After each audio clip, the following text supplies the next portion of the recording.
সকল প্রিয় ছাত্রছাত্রীরা এডুইনসের আরো একটি ভিডিওতে তোমাদের স্বাগতম। আজ আমরা একজন প্রিয় ছাত্রের রিকোয়েস্টে দশম শ্রেণীর একটি গুরুত্বপূর্ণ অধ্যায় দ্বিঘাতকরণী থেকে কিছু প্রশ্ন নিয়ে এসেছি। প্রথমে প্রশ্নগুলো দেখে নিচ্ছি, তারপর আমরা একটি একটি করে সলভ করব। তো প্রশ্নটি আছে, প্রথমে প্রশ্নটি দেখে নিচ্ছি। √5 এর করণী নিরসক উৎপাদক √x হলে x এর মান ক্ষুদ্রতম মান কত হবে তা হিসাব করে লেখো, যেখানে x একটি পূর্ণ সংখ্যা। আমাদেরকে প্রথমেই জেনে নিতে হবে করণী নিরসক উৎপাদক কি। করণী নিরসক উৎপাদক হলো এমন একটা সংখ্যা যা মাল্টিপ্ল করলে অন্য একটা সংখ্যার সাথে পুরো সংখ্যাটা কি হবে, মূলত সংখ্যা হয়ে যাবে। তাহলে আমরা দেখে নিচ্ছি এখানে কি দেওয়া আছে, √5। তাহলে √5 এর সঙ্গে ক্ষুদ্রতম কত মাল্টিপ্ল করলে সেটা মূলত সংখ্যা হবে। দেখো, রুট দিলাম, রুটের সঙ্গে রুট দিতেই হবে, না হলে রুট কখনো উঠবে না। এর মধ্যে আমরা কত দেব সর্বনিম্ন, দেখো 1 2 3 তুমি যাই দাও না কেন সে রুটের মধ্যে চলে আসবে। একই সংখ্যার রুটের মধ্যে যেটা থাকবে একই সংখ্যা দিতে হবে, তবে আমরা রুটটা তুলতে পারবো। কি করে তুলতে পারবো? দুটো একই সংখ্যার মাল্টিপল রুট থাকে। যদি মনে করো এখানে 3 থাকলো, এখানে 3 থাকলো, এই দুটোর মাল্টিপল করলে কি হয় বলতো, 3 মাল্টিপল 3 ইকুয়ালস টু 3 হয়ে যায়। তাহলে আমরা 3 সঙ্গে √3 সঙ্গে √3 দিলে একমাত্র সেটা রুটটা উঠে গিয়ে একটা মূলত সংখ্যা হয়ে যাচ্ছে। তাহলে আমরা কত দেব, √5 এর সঙ্গে √5ই মাল্টিপল করব। তাহলে এখান থেকে আমরা কি বুঝতে পারলাম যে √5 এর করণী নিরসক উৎপাদক √5 এর করণী নিরসক উৎপাদক হলো √5। তাহলে আমাদেরকে এটাকেই ডিনোট করেছে √x দিয়ে।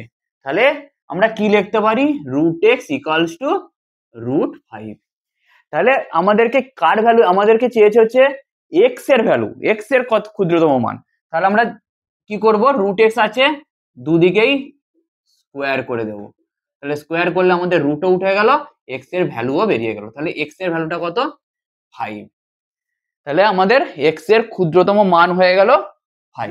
x ইকুয়ালস টু 5 হয়ে গেল। আমাদের প্রথম প্রশ্নের উত্তর আমরা পেয়ে গেলাম। চলো এবার আমরা প্রশ্ন নম্বর 2 এ যাচ্ছি। কি আছে, 3√2 ডিভাইড 3 এর মান নির্ণয় করো। 3√2 ডিভাইড 3, তাহলে ডিভাইড কে আমরা কিভাবে লিখতে পারি, 3√2 বাই 3। তাহলে আমরা এই 3 কেটে দিতে পারবো। তাহলে আমাদের অ্যান্সার কি হয়ে গেল, √2। এটা আমাদের অ্যান্সার প্রশ্ন নম্বর 2 এর। চলো প্রশ্ন নম্বর 3 কি আছে, 7 ডিভাইড √48 এর হরের করণী নিরসন করতে হরকে ন্যূনতম কত দিয়ে গুণ করতে হবে তা নির্ণয় করো। তাহলে আমরা প্রথমে লিখলাম 7 ডিভাইড √48, ডিভাইড কে ডিভাইড বাই দিয়ে লিখলাম 7/√48। প্রথমে আমাদেরকে দেখে নিতে হবে এই রুট থেকে কোনো পূর্ণ সংখ্যা বাইরে আনা যায় কিনা, তারপর আমরা দেখবো যে করণী নিরসন করতে কত গুণ করতে হবে। তাহলে আমরা ফার্স্ট কি করব, √48টাকে সিম্পলিফাই করব যে এটা মিক্সড আনা যাচ্ছে কিনা। তাহলে √48 করতে গেলে আমাদের কি করতে হবে, 48 এর ফ্যাক্টরাইজেশন করতে হবে, উৎপাদক করতে হবে। 224, 212, 2 6 12, 2 3। দেখো 2 multiple 2 multiple 2 multiple 2 multiple 3। Root থেকে কি করে বার করতে পারবো, দুটো থেকে, এটা হচ্ছে বর্গমূল, তাহলে দুটো থেকে একটা আসবে, এই দুটো থেকে একটা আসলো, আবার এই দুটো থেকে একটা 2 আসলো, আর 3 কোনো পেয়ার নেই, তাহলে √3 আমার থেকে গেল। তাহলে 4√3, 7/4√3। তাহলে আমরা এটা মিক্সড সার্ড মানে মিশ্র করণীতে আমরা নিয়ে চলে আসলাম। তাহলে এরপর আমাদেরকে দেখতে হবে যে এই হরের সঙ্গে ন্যূনতম মানে সব থেকে কম কত দিয়ে গুণ করলে ওটা করণীয় উৎপাদক হয়ে যাবে, মানে ওটা হচ্ছে মূলত সংখ্যা হয়ে যাবে। দেখো আমরা কি জানি যে √3 সঙ্গে সর্বনিম্ন কত মাল্টিপ্ল করতে হবে, আমরা এর আগের ম্যাথে দেখেছি। দেখো দুটো রুটের একই নাম্বারের মাল্টিপল সবসময় কি হবে, মূলত সংখ্যা হবে, তাছাড়া তুমি যে কোনো নাম্বার দাও না কেন হবে না। হ্যাঁ, তারপরে যদি এখানে যদি একটা 3 আছে, 3টে 3 দাও তখন হবে, কারণ আমাদেরকে ন্যূনতম বলেছে, তার জন্য একটা 3 দিয়েই করবো। তাহলে √3 দেখো 3 হয়ে গেল, তাহলে আমাদের মূলত হয়ে গেল। তাহলে নিচের এই হরের সঙ্গে ন্যূনতম কত দিয়ে মাল্টিপল করতে হবে, √3 দিয়ে।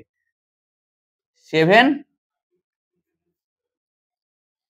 √3 মাল্টিপল √3। আমাদেরকে চেয়েছে যে কত গুণ করতে হবে, তাহলে আমরা পুরো সিম্পলিফাইটা করে দিচ্ছি। তাহলে √3 দিয়ে মাল্টিপল করলাম মানে কি, শুধু নিচটাকে √3 দিয়ে মাল্টিপল করলে হবে না, আমাদেরকে ব্যালেন্স রাখতে হবে, উপরটাকেও কি করতে হবে, √3 দিয়ে মাল্টিপল করতে হবে। তাহলে উপরেরটাও √3 দিয়ে মাল্টিপল করতে হবে, 4 মাল্টিপল 3। আমাদের মেন অ্যান্সার কিন্তু এটা না, আমাদের অ্যান্সারটা হচ্ছে কত দিয়ে মাল্টিপল করতে হবে। তাহলে আমাদের ন্যূনতম √3 দিয়ে মাল্টিপল করতে হবে।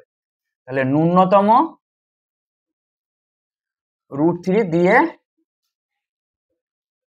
গুণ করতে হবে, এটা হচ্ছে আমাদের ফাইনাল অ্যান্সার। আর এটা যে সিম্পলিফাই অ্যান্সার, এর সিম্পলিফিকেশন অ্যান্সার। তোমাদের ভিডিওটি কেমন লাগলো অবশ্যই জানাবে।